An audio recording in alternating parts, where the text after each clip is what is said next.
যখন আয়ুষকে ভুল বুঝতাম তখন তুমি তোমাকে কত করে বুঝিয়েছো বলো, বলো বোঝাওনি? তো তুমি যখন এখন আঙ্কেলকে ভুল বুঝে আঙ্কেলের থেকে দূরে থাকতে চাইছো, আমাদের খুব খারাপ লাগছে পিসিমণি।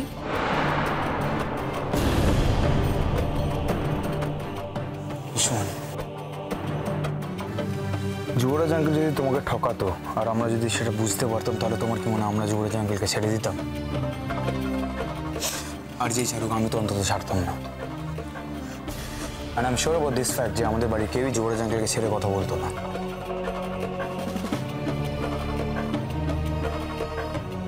আর অপরূপা আর একটা মস্ত বড় কথা আছে, মা কিন্তু অপেক্ষা করছেন তোমার জন্য। আরেকজনও অপেক্ষা করছে আমার জন্য। তুমি কার কথা বলছো সিস্টার? কেন? ওই ভদ্রমহিলা কি তপস্যা? ওকে যুবরাজবাবু অনেকবার চলে যেতে বলেছে, কিন্তু অপরূপা, আমি তোমায় কোনো জোর করছি না।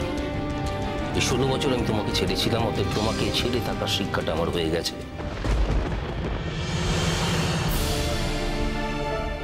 মাঝখানের এই কটা দিন নয় স্বপ্ন বলে ধরে নেব, তবে একটা কথা অবশ্যই তোমাকে আমি বলে যাব, সেটা হচ্ছে আমি দিল্লি ফিরে যাব না।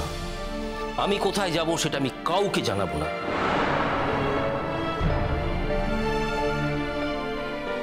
কেউ আমার ট্রেস পর্যন্ত পাবে না।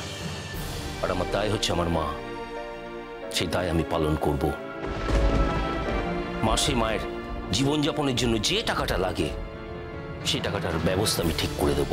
আর আমার তপস্যার উপর এইটুকু ভরসা আছে যে আমার মাকে সে ঠিক মতো দেখাশোনা করবে। ব্যাস, আমার দায় শেষ।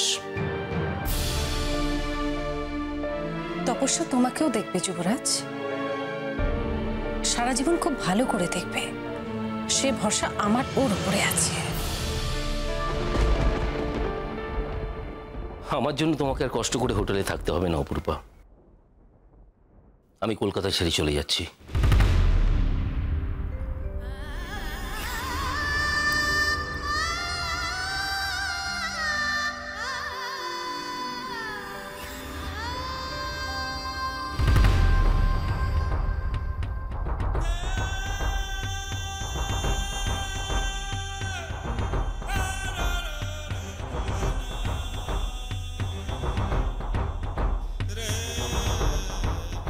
যুবরাজ বাবু,